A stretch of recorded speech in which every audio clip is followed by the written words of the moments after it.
tetraciclinas, certo? Vamos falar de outra classe de antibiótico também. Tem mais antibióticos para falar ainda. Terminar os antibióticos antes da TEDUI de vocês, certo? As tetraciclinas, então a gente tem um grupo aqui. Ela começou a ser justamente formulada, foi descoberta a partir da década de 40. A primeira tetraciclina que foi descoberta foi a partir do século XVI, certo? Em 1948 já foi descoberta outra, justamente, que é a clortetraciclina, e seguido eles foram o quê? Gerando várias outras, foram descobrindo através de outros extractos outras tetraciclinas, até que foi classificado o quê? Chegou justamente o quê? A primeira foi descoberta em 1940 e a última foi descoberta até em 1976, certo? A gente vai falar de algumas características das tetraciclinas que são importantes, onde é que elas normalmente são utilizadas, que efeitos normalmente adversos elas vêm produzindo, que é mais importante, certo? Aqui dentro, então, para a gente falar um pouquinho dela, elas são estruturas de base de um núcleo tetracíclico, por isso que a gente vem falando das tetraciclinas, certo? Por isso, justamente, o seu nome, as tetraciclinas. E aqui a gente classifica elas de acordo com a sua também, que é ordem de descobrimento, de primeira geração, segunda geração e de terceira geração. A de terceira geração a gente tem a digenciclina, que é a última justamente que foi descoberta, e vem sendo utilizada a digenciclina justamente por via intravenosa. Ela é utilizada por via intravenosa, tá? Já as outras sim tem uma formulação que pode ser utilizada por via oral também. Tá? Bem. Elas são substâncias cristalinas anfotéricas com baixa solubilidade, ou seja, anfotéricas, que elas têm também características tanto em um meio ácido como em um meio básico também. E aqui a gente fala de um antibiótico que ele é o quê? Bacteriostático, de amplo espectro, que inibe justamente a síntese de proteínas bacterianas. Inibe também a síntese de proteínas bacterianas. Então, anfotérica significa que ela atua no meio ácido e básico? Ácido e básico, tá? Não importa. E tem atividade contra gram positivo e contra gram negativo também, anaeróbios e quétia também, clamídias e micoplasma também. E a doxiciclina também vem sendo utilizada como antimalária também. Tem também uma utilização também em alguns tipos de amebas, certo? Não tem atividade então contra fungos, não funciona nos nossos funguinhos e entra nos nossos micro-organismos por difusão passiva através dos poros e o transporte acontece praticamente muito parecido justamente com os aminos glucosídeos, um transporte ativo, certo? De certa forma, as células elas são suscetíveis à concentração desse fármaco, principalmente dentro da célula de forma intracelular. E aqui a gente fala do mecanismo de ação dela. Como a gente já falou, são antibióticos que são bacteriostáticos. Aminoglicosídicos, eles eram os bactericidas. São bacteriostáticos de amplo espectro que suprimem justamente a síntese de proteínas. Então ele entra no micro-organismo por difusão passiva, acontece o processo de transporte ativo, que é dependente de energia. Então automaticamente o que ele faz? Ele entra dentro do micro-organismo, dentro das células, minhas tetraciclinas, elas se unem à sua unidade também 30S, o ribossomo bacteriano, e ali vai bloquear justamente a união justamente com quem? Com o RNA transportador, justamente no seu sítio do complexo com o RNA mensageiro do ribossoma. E isso vai impedir justamente a adição justamente de aminoácidos diretamente, e assim não vai acontecer o crescimento e a formação diretamente da parede bacteriana, certo?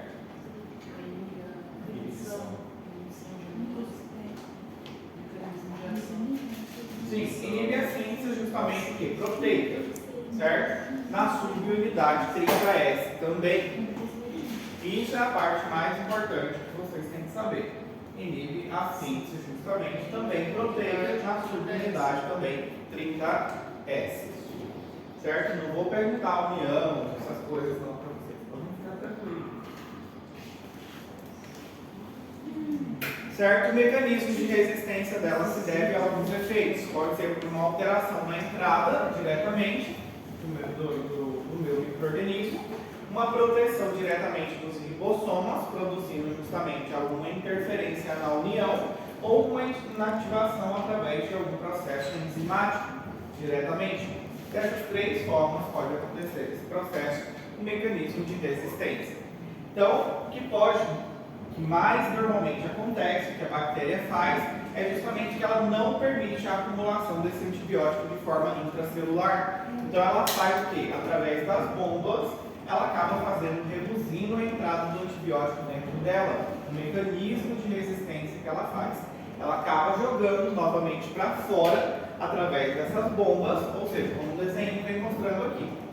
Normalmente as bactérias elas pegam e adquirem a resistência através do plasmídio, ou seja, o plasmídio justamente o que seria o plasmídio bacteriano.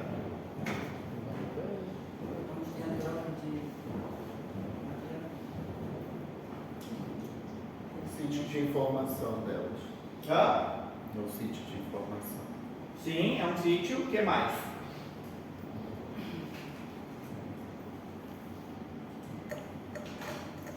Plasmídio.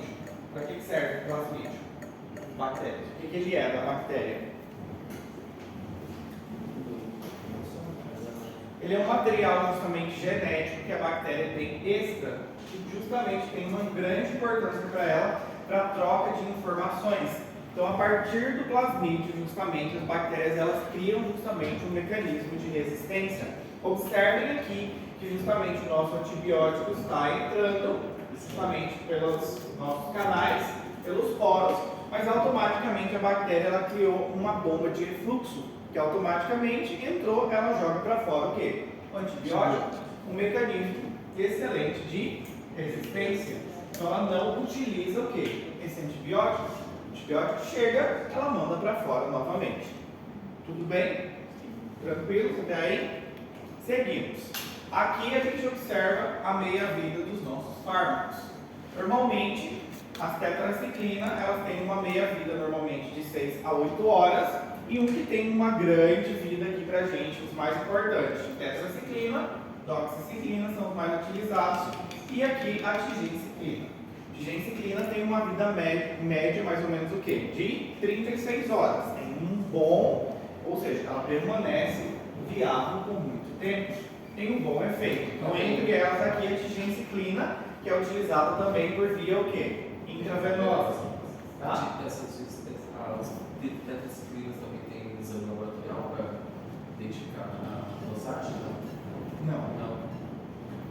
Certo? Então aqui a gente tem uma que é muito utilizada de ação breve, tetraciclina, uma de ação prolongada que é muito utilizada, DOX, e uma justamente que é intravenosa, que é a tigenciclina, certo? A absorção delas é boa por via oral? Não. A absorção delas é péssima por via oral. Não tem uma boa absorção por via oral, principalmente se o estômago estiver cheio.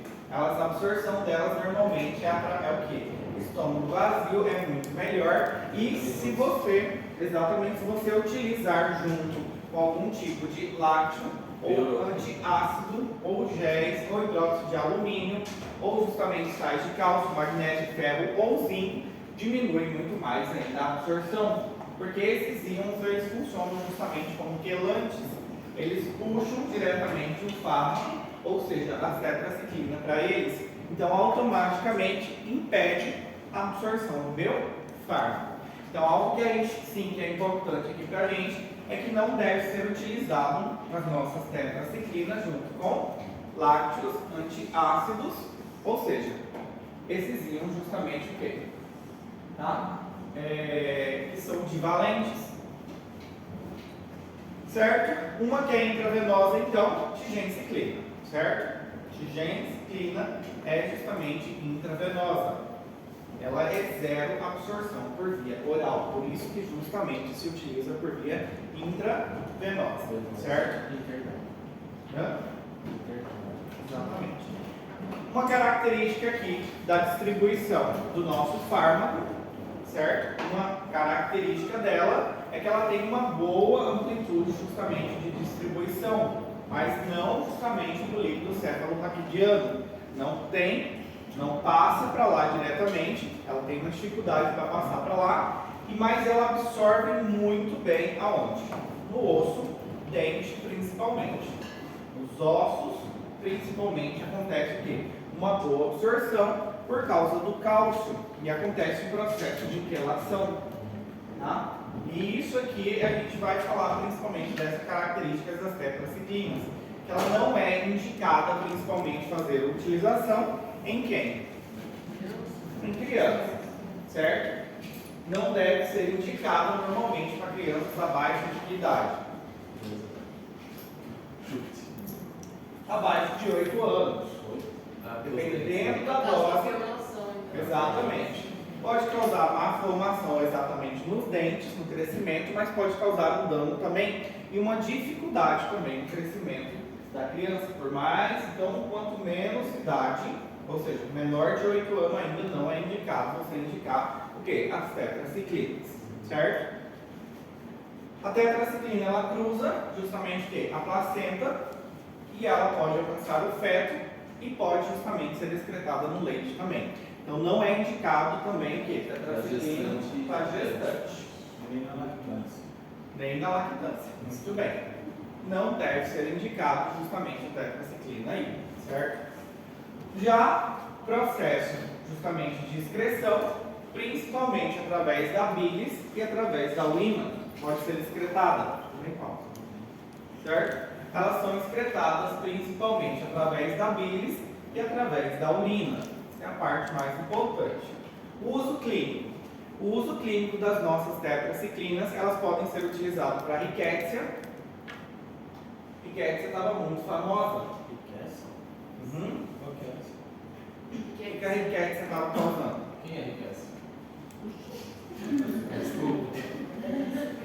Faltei. Calma aí, vamos subir.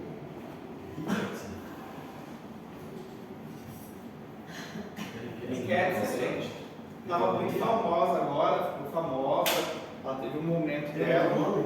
Hã? Eu esqueci Seu nome tá genérico? Não, tetraquex. Tem isso, Ela estava muito famosa agora, ela ficou muito famosa. Ficou muito conhecida. Depois de uma festinha em uma fazenda aí do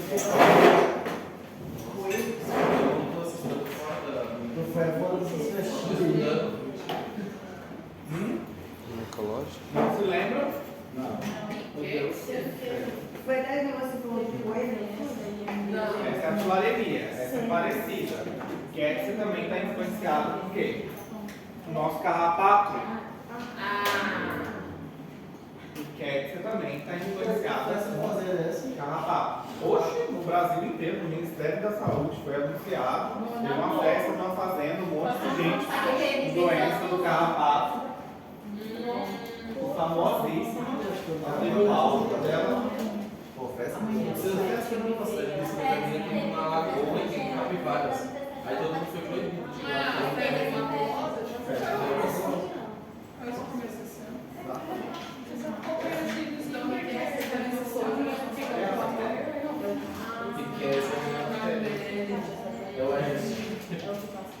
Certo? Vocês têm que pedir para a Serjane dar uma atualizada de vocês em microbiologia, porque eu aconselhei. Tem que ensinar o povo da fármaco é microbiologia. A faculdade deles é na micro. Quem está pegando aula particular com ela, fica essa dica. Foi para ela falar para vocês microbiologia. Quem é Tá? essa? Parece que Não conhece ela não. Está dando aula para vocês particular. não começou, não. Ainda não vai começou. dar. Então fala para ela justamente pegar essa parte de micro e tentar dar uma ajudada em vocês na micro. Recordarem essa parte de microbiologia. Certo? Então, principalmente, ela é utilizada para riquécia. Riquécia justamente é uma bactéria que ela tem características de ser o quê? Intracelular. E o nosso fármaco ele funciona muito bem para micro-organismos que são o quê? Intracelular. Então, riquécia justamente, ela causa justamente, ou seja, ela é um micro-organismo que ela vem parasitando dentro diretamente das nossas células. Por isso, as tetraciclinas, elas funcionam muito bem, o quê? De forma interna, dentro diretamente, o quê? Das nossas células. Então, por isso que ela tem um excelente efeito diretamente com os micro-organismos que são intracelular, certo? Outra aí também é a clamídia. Diretamente a clamídia também é outro micro-organismo que é justamente o quê? Intracelular. O que a clamídia vem causando? É considerado o que é clamídia? Um IST. Muito bem, certo? Pode ser associado também com outros tratamentos, principalmente por Helicobacter pylori, pode ser utilizado também, e não está recomendado, não se recomenda justamente o tratamento em enfermidades por gonococásica, que causa gonococo, gonorreia, exatamente, infecções de vias urinárias, principalmente excetos nas uremites não gonococásicas, ocasionadas por clamídia, e em gastroenterite bacteriana de forma o quê? Resistente, certo? Aqui tem um quadrinho mostrando quais são os mais sensíveis e quais justamente são o quê? Os mais resistentes das nossas tetraciclinas, certo?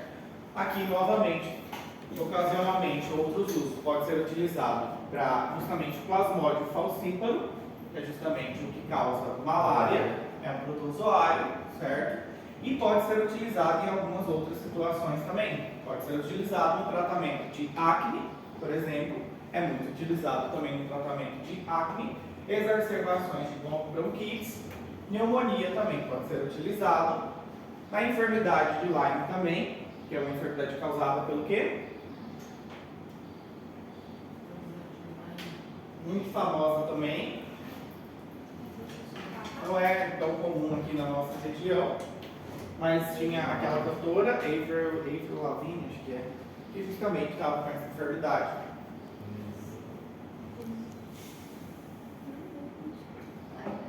Também pelo carrapato. Pelo carrapato também, muito bem. Certo?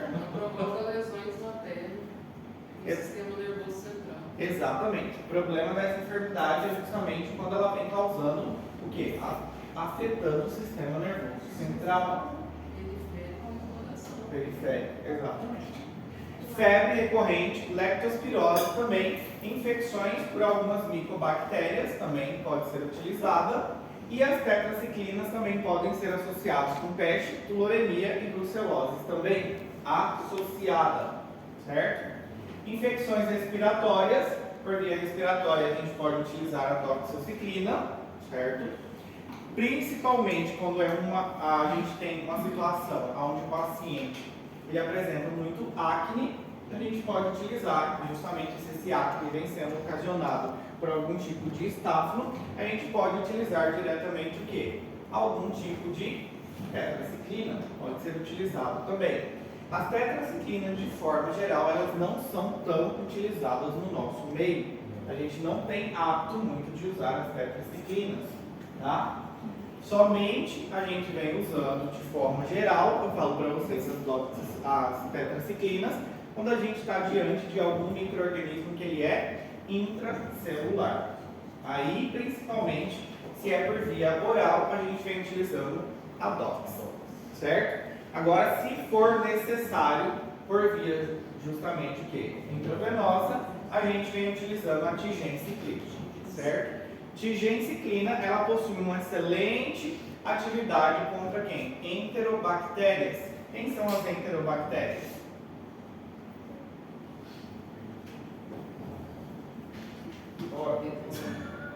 Hoje não está usando. Bora, Paulinho.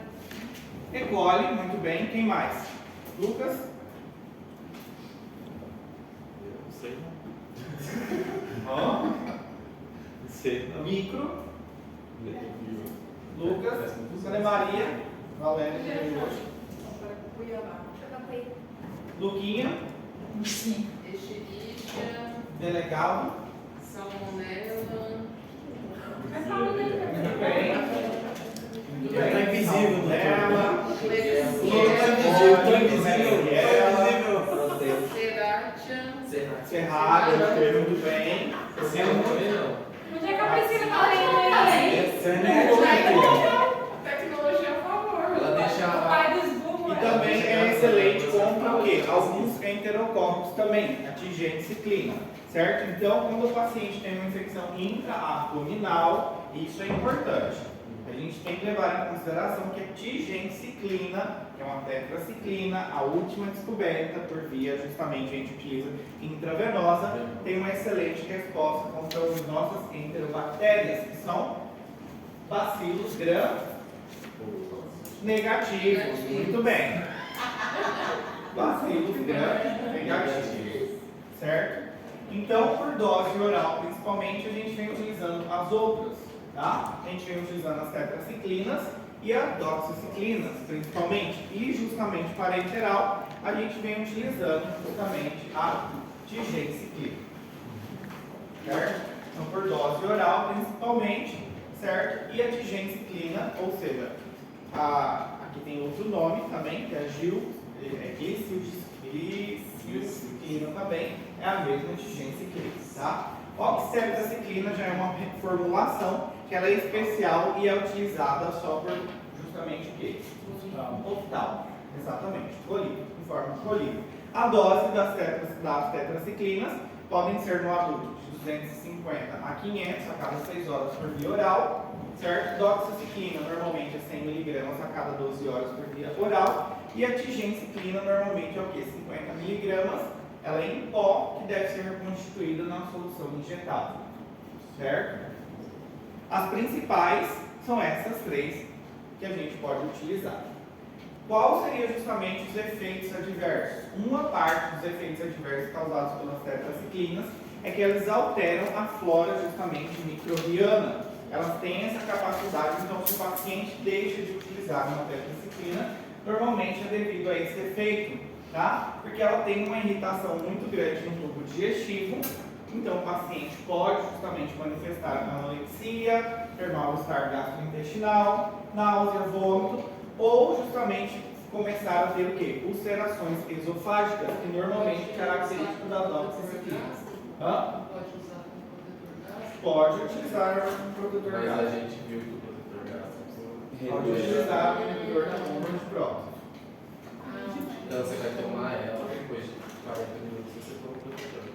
Ou antes. Certo? Também altera o quê? As tetraciclinas têm o hábito justamente de fazer o quê? Alterar a flora justamente intestinal. E aqui facilita justamente o quê? Devido a essa alteração, produz o quê?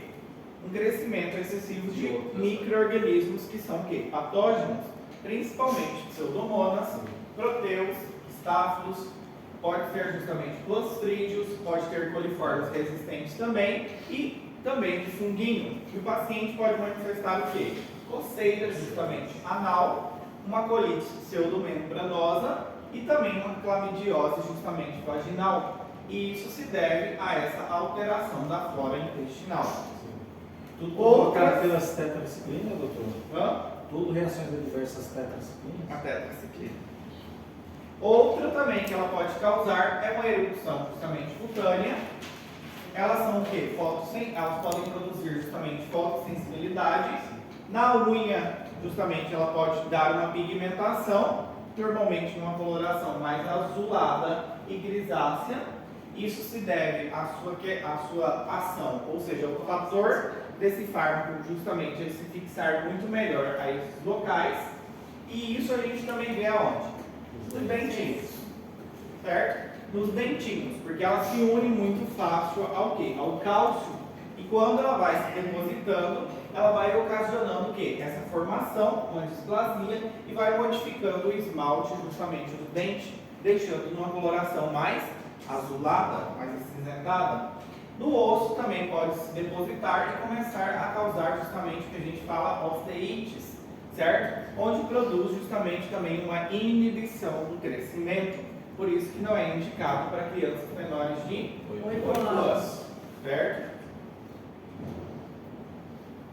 A nível os efeitos justamente tóxicos, a gente tem a nível de fígado, rim e aqui justamente o que? Intravenoso. No fígado justamente pode alterar a função hepática, tem que tomar um pouquinho de cuidado, principalmente aqui relacionado ao embaraço, que não é indicado, certo? Principalmente no embaraço e em paciente justamente que tem uma insuficiência hepática. A nível renal também tem que tomar um pouquinho de cuidado quando você faz a utilização com algum antidiurético, ou se você pode produzir uma acidose tubular quando você faz a utilização com medicamentos vencidos também. E a doxiciclina, ela tem um efeito tóxico que ela pode causar uma acumulação a nível renal. A nível sanguíneo, pode produzir uma leucocitose, pode causar até mesmo uma granulações tóxicas, por isso que o paciente pode manifestar essas colorações na pele diretamente, erupções. Mas só que normalmente essas discrasias, esses problemas sanguíneos estão associados ao uso de forma muito prolongada, certo? Cloranfenicol é outro fármaco, já não é uma tetraciclina. Cloranfenicol, ele é um fármaco muito bom, excelente, que foi obtido a partir dessa bactériazinha aqui, Streptococcus, justamente Valenzuelae, e justamente da forma parenteral é justamente o succinato de cloranfenicol. Ele pode ser utilizado o quê? Por via oral também, tópico também, e também por via o quê? Parenteral. Só que justamente o nosso cloranfenicol a gente vai utilizar somente em algumas situações. Não utilizamos sempre também cloranfenicol devido ao efeito tóxico que ele tem também. Então o cloranfenicol ele é um potente inibidor da síntese proteica também que microbiana. Esse justamente é o mecanismo de ação dele. Só que aqui é na subunidade 50S e não na 30S, como a gente já falou. Então aqui ele atua inibindo a síntese justamente proteica, justamente a nível de subunidade 50S. Aqui é 50S. Então ele, de forma geral, ele tem uma ação onde ele é um antibiótico bacteriostático de amplo espectro, justamente contra gram-positivo, contra gram-negativo, aeróbicas e anaeróbicas. Então é um excelente medicamento. Tem atividade também contra a rickettsia porém contra a clamídia não tem o quê? Ação, não funciona. E a concentração normalmente de 1 a 10 justamente unidade gramas muito baixa, ele já tem um efeito contra gram-positivas. E a gram-negativas muito menor ainda, ele já tem um efeito. Então é um fármaco que é bom, é um fármaco que é excelente, mas ele tem os seus contras também. Tópico não é bom. Aqui, por exemplo, o cloranfenicol, ele já tem uma ação que não é bacteriostática, mas sim bactericida, principalmente contra quem? A hemofiloinfluenza e Neisseria meningitidis e alguns bacterióides. Ele tem efeito o quê? Justamente bactericida. Aqui muito importante pra gente, porque Neisseria meningitidis causa o quê? Meningite, muito bem, tudo está em outro mundo. Resistência, justamente, a resistência do nosso antibiótico está diretamente ligada ao quê? As bactérias, elas começaram a produzir o quê? Uma acetiltransferasa, justamente relacionada a esse cloranfenicol, que é uma enzima justamente que inativa o meu fármaco. O mecanismo de resistência está diretamente ligado a isso, a produção dessa acetiltransferasa de cloranfenicol, que é uma enzima codificada por um plasmídio e automaticamente inativa o meu cloranfenicol, tá? Então, como a gente já falou, a atividade dela principalmente rickettsia, que a gente falou, certo? A administração por via oral se absorve justamente a dose usual é de 50 a 100 mg quilo dia, divididas em 4 tomas, e a administração por via oral. Cloranfenicol cristalino se absorve de forma rápida e completa. A biodisponibilidade dele é de 76% a 93%, é boa, justamente. O palmitato de cloranfenicol já é um profármaco, que esse é outro fármaco, ou seja, é o cloranfenicol, só que ele é um profármaco. Ele vai lá para o seu intestino e aí sim, onde ele é hidrolisado e feito justamente o quê? O cloranfenicol de forma livre, ou seja, ativo. E já por via parenteral é justamente o succinato de cloranfenicol. Também é um profármaco que vai se hidrolisar e aí justamente vai o quê? Agir no seu sítio de ação, certo? A distribuição dele é alta na maioria dos tecidos, principalmente no sistema nervoso, certo? E justamente no líquido cefalorraquidiano também. Tem uma excelente atividade, atravessa com rapidez também a barreira placentária, então, zero indicação na gravidez também, certo? Então isso é importante. Já viram aqui que ele é um medicamento bactericida, principalmente para Neisseria meningitidis. Então, atravessa muito fácil, porque a barreira, justamente, então seria excelente no tratamento de uma meningite, certo? Então, esse fármaco aqui, ele também tem um efeito muito importante. Grande parte do nosso fármaco, ele se inativa por conjugação através do ácido glucurônico. Esse ácido, ou seja, justamente esse ácido glucurônico, ele faz a inativação do meu fármaco. Para justamente o quê? Ele ser eliminado por via justamente o quê? Urinária. Então, se automaticamente o meu paciente tiver uma insuficiência hepática, vai ser um probleminha aqui pra gente. Então, a gente tem que tomar um pouquinho de cuidado relacionado a isso, a insuficiência hepática do meu paciente, tá? Se há uma insuficiência renal, a dose não necessita modificar. Agora, o problema é sim se o paciente tiver o quê? Uma insuficiência hepática. O problema é justamente devido a uma insuficiência hepática. E aqui, justamente, a sua utilização, seu uso clínico, pode ser utilizado para riquécia, ele pode ser uma alternativa. Você pode utilizar o clorafenicol se o paciente é alérgico a algum beta-lactâmico, principalmente em caso de meningite muito grave, a gente pode utilizar, e ele vem sendo utilizado também como uso tópico, principalmente em infecções o quê? Oculares. Tá? Então é o de primeira eleição quando a gente fala de febre tifoidea e outras infecções graves, justamente por quê? Por salmonela e justamente meningites também, principalmente quando é resistente a os beta, ou quando tem uma hipersensibilidade aos beta-lactâmicos. A dose, se for justamente o quê? Pode ser em cápsula, justamente 250 mg, ampola 1 grama, pode ser em suspensão. E adultos fininhos, normalmente é o quê? 50 a 100 mg pelo dia, divididos em 6 horas. Em 6 horas. Isso. Doutor, só volta para mim pedir. A cápsula, não, mais à frente, a cápsula ali está falando 250, né? Mas lá no senhor, é o mesmo medicamento que o senhor estava falando ali, que era de 50 a 100 mg dividido por 4 vezes ao dia. Sim. Mas ele é 250, a cápsula. Não. É o mesmo. É o mesmo medicamento. Mas aqui fala justamente o quê? A dose que se você for calcular para o seu paciente. É de 50 a 100. Quilo dia. Ah, tá. Quilo dia. A formulação, normalmente, em cápsula Tá, vem assim. entendi. 250. Certo? Reação adversa que ele pode produzir, principalmente que eles são muito similares aos outros. Mas principalmente quando a gente fala de cloranfenicol, a gente tem que ter um pouquinho de cuidado aqui, porque ele pode produzir um tipo de anemia. Qual que seria essa anemia? Vocês que estão fera nas anemias.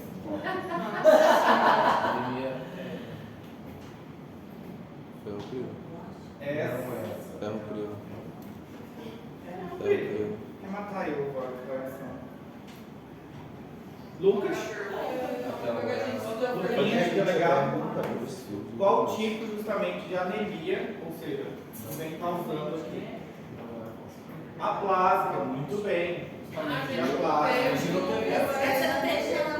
Não, ele Essa gente teve 3 anemias só. Ele correu A gente tem a ferropriva, a plástica e a só você não vai Já é difícil vocês, hein? Você vai ser o pai. Entrou a Ângela. Professor, só Jesus. Qual é a anemia? Aplásica. Justamente o cloranfenicol, a gente tem que tomar um pouquinho de cuidado com esse tipo de anemia. Não se esqueçam, anemia aplásica. Certo? Até anotar. Não se esqueçam, porque provavelmente vou perguntar mesmo. Porque a relação do cloranfenicol é justamente um dos efeitos adversos com a utilização prolongada, é justamente esse tipo de anemia. Qual o efeito? Qual o sintoma? Aqui, no recém-nascido, pode causar o quê? Um mecanismo Isso aqui é algo também importante que a gente tem que levar em consideração no cloranfenicol. A síndrome do bebê cinza, certo? A gente tem que levar em consideração essa síndrome do bebê cinza. O recém-nascido, justamente, ele carece justamente do quê? Do mecanismo de conjugação desse fármaco, ou seja, do ácido glucurônico, para sua degradação, então, e desintoxicação, ou seja, fazer esse processo, deixar inativado e liberar. Como o bebê ele ainda não tem essa produção desse ácido, pode acontecer o quê? A síndrome que a gente fala do bebê cinza. E isso é característico justamente do cloranfenicol. E aqui a consequência é devido ao quê? Administrar doses maiores de 50 mg quilo por dia. Então o fármaco se acumula e pode produzir diretamente a síndrome do bebê cinza. Que pode ser o quê? Uma hipotermia, pode ser o quê? Uma coloração grisácea, um colapso, vômito, flacidez e o bebê pode chegar até mesmo a ter um choque, tá? Mas você já não pode nem fazer na mãe. Já não pode nem fazer na gestante. Tem que tomar um pouco de cuidado aqui. Estão vendo que os fármacos eles têm o quê? Algo grande que é muito importante que a gente leve em consideração. E do cloranfenicol aqui, principalmente no recém-nascido, é tomar cuidado com a síndrome do bebê cinza. Tomar cuidado justamente com isso. Por que isso acontece? Porque a criança ainda não tem o sistema de conjugação, ainda não tem a produção desse ácido glucurônico que faz a degradação do meu cloranfenicol. Se acumula o fármaco, pode levar justamente ao quê? A uma síndrome que a gente fala do bebê cinza, certo? Você poderia repetir de novo? Porque essa não possui o que, professor? Porque o sistema de conjugação. Por falta de ácido glucurônico. Exatamente. Porque o bebê nasce, ele ainda não tem completamente tudo formado. Então, se você administra altas doses de cloranfenicol, pode acumular. O cloranfenicol, ele passa onde? Pelo fígado. Chegando lá no fígado, ele sofre a ação do ácido glucurônico para ser justamente o quê? Degradado e ser eliminado. O bebê não tem ainda esse ácido. Então, o que acontece? Começa a acumular. E esse acúmulo de cloranfenicol, ele é tóxico, que pode levar ao que a gente chama de síndrome do bebê cinza.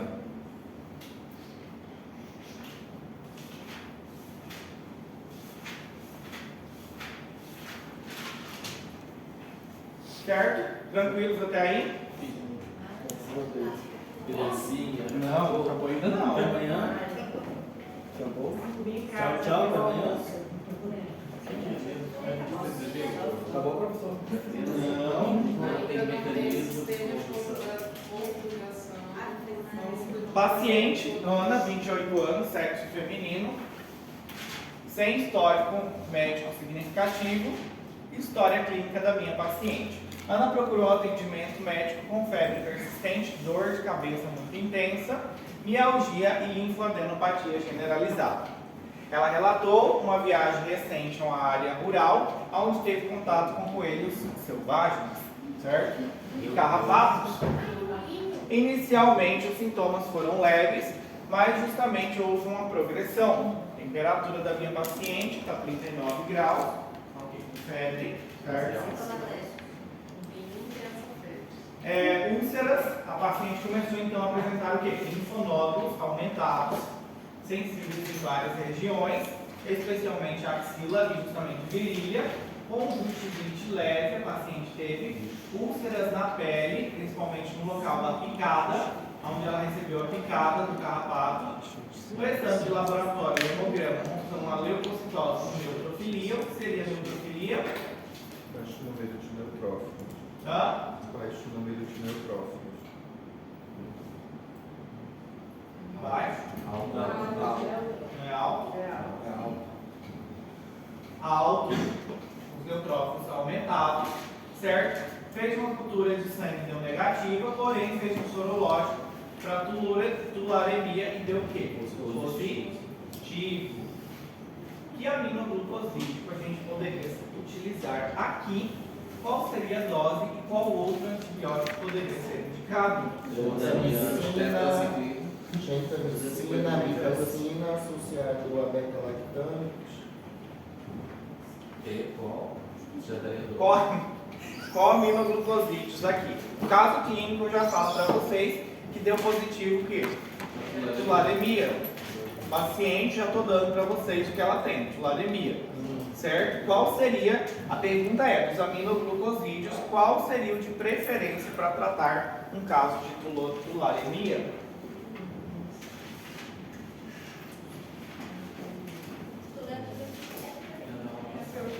Marcelinha?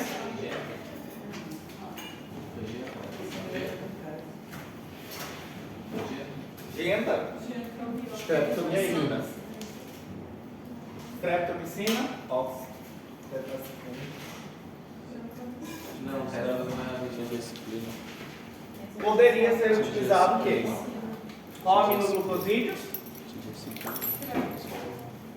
Streptomicina. Poderia ser utilizado, mas o de preferência seria gentamicina. De preferência seria gentamicina. Qual seria a dose que a gente poderia utilizar de gentamicina? 1 grama, muito bem. De 8 em 8? 12. De 12, muito bem. E aqui, que outro antibiótico a gente poderia estar indicando aqui? Se a gente quisesse indicar. Hã? Poderia ser antigenicina. Poderia ser. Dox. Hã? Dox também. Poderia ser uma dox também. Mas tem infecção na pele. Mas aqui a gente poderia utilizar também o quê? Uma quinolona também. A gente não falou das quinolonas ainda, mas poderiam ser utilizadas as quinolonas também. Ciprofloxacina. Nesse outro caso, Maria, 60 anos, foi admitida no hospital devido a uma infecção grave. Maria foi internada com um quadro de sepsis grave, de origem pulmonar. Os exames indicam justamente um gram negativo, sensível, e diante da gravidade da situação, iniciou o tratamento com gentamicina. Começou justamente com genta. Pressão arterial da paciente baixa, frequência cardíaca elevada, sinal de insuficiência respiratória, presença de febre elevada. E os dados de laboratório da paciente deu o quê? Escherichia coli, justamente o quê? Positivo, certo? A paciente está com uma acidose metabólica, a função inicialmente da paciente estava o quê? Função renal normal. Maria recebeu o tratamento de gentamicina por via intravenosa. O desenvolvimento clínico da minha paciente que ela começou a apresentar uma nefrotoxicidade e uma ototoxicidade. Na nefrotoxicidade, Maria desenvolveu um aumento progressivo dos níveis de creatinina sérica, indicando que o comprometimento da função renal. Depois apareceu o que? Surgiram sintomas de perda auditiva. Maria começou a apresentar então o que? Zumbidos nos ouvidos, ou seja, tinitos, certo? Qual classe de antibiótico a gente está falando aqui? Os aminoglucosídeos. Muito bem. E por que essa paciente apresenta uma ototoxicidade e uma nefrotoxicidade? Porque é um efeito diverso dos amigos. Porque ele tem absorção no conduto auditivo. Muito bem. Um efeito é justamente o que? Ele tem uma absorção muito maior, justamente a nível auditivo, ou seja, pelas minhas células aqui. Só que aí pode causar uma lesão diretamente o quê? A nível dos meus, a nível justamente o quê? Do meu nervo. Por isso que vai produzindo diretamente uma otoxicidade. Começa justamente a causar uma lesão diretamente nervosa. E a nefrotoxicidade? Por quê?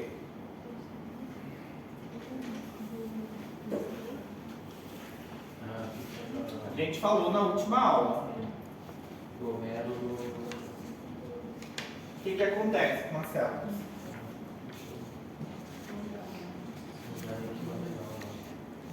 O que vocês estão fazendo da meia-noite às 6 da manhã? Trabalhando. Estudar?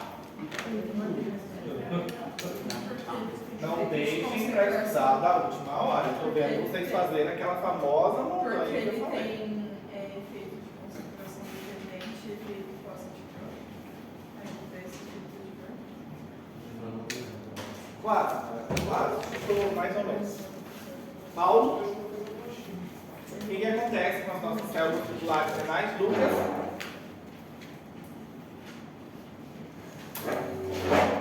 Por conta do efeito sinérgico também? Não. Que é primeiro início da aula. O que acontece com as minhas células tubulares? Josimar? Eu tô com glomérulo Polaridade, frito não na é? cabeça. Em relação, Aqui Glomérulo em relação à polaridade? começa justamente o quê? A acumular justamente nas minhas células tubulares. E isso faz o quê? Começa a reduzir a função e produz justamente uma nefrotoxicidade. Gente, vocês precisam estudar, pelo amor de Deus. Se vocês não estudar, não anda não. Isso é coisa grande, não é nem coisa pequena. Só que se vocês não estudarem, não vai não. Com respeito, a gentamicina, sua eficácia para qual tipo de grama? negativo. Porque elas são mais altas. Muito bem. Gram, negativo e Aí, então. aeróbicas. O que quer dizer aeróbicas? Pega em meio Ao ar. o oxigênio. Ao ar. Ao meio, necessita justamente disso, de oxigênio. Gentamicina pode ser combinada com cefalosporina para tratamento de quais agentes infecciosos? Pergunta grande. Hã?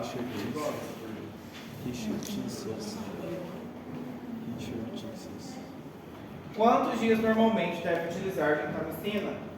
É o pior de A 4 é a tularemia? Hã? A 4 tularemia, pode ser?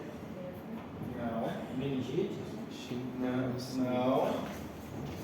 Porque os aminoglicosídeos não devem ser utilizados por via oral. Vou dar absorção com o alimento. Lenta. Menor absorção. Qual é a característica dos nossos aminoglicosídeos que eu falei no início da aula passada? Pacientes grávidos, Hum? pacientes grávidos, internados. Dificuldade da evolução. Por eles não terem Bactericida, Por quê? Por ser? síntese de proteínas. muita afinidade. Por ser polares. Muito bem. Devido à sua característica deles ser o quê? Polar. Gente, vocês não estão estudando. Eu, sinceramente, vou conversar com um acadêmico e vou pedir se tem como me trocar de fármaco com vocês. Porque se vocês não estudam, é impossível. Vocês vão bombar comigo. E eu não vou ter dó de vocês. Porque fármaco é a base do médico. E isso aqui é o básico do básico. Daí semana passada, estou cobrando só coisa grande de vocês. Eu não sei. Tem duas opções. Ou eu vou ser negligente com vocês e vou falar justamente que genta é utilizado para isso e isso. Ou vou dar a prova para vocês e vocês estudem a prova e vêm fazer e pronto. Não vou me estressar. Tá mais fácil. Ou vocês apanham aqui agora estudando, ou vão apanhar na vida. Vocês que sabem. Porque fármaco, infelizmente, não sou eu quem fala. Todo mundo, fármaco é difícil.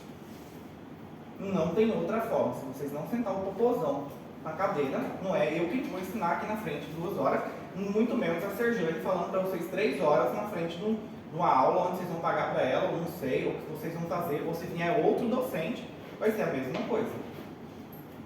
Vocês ainda têm uma vantagem comigo, que eu tenho a paciência de Jó, de falar 70 vezes a mesma coisa e depois da questão ainda repetindo a mesma coisa, só que não rola, não estuda.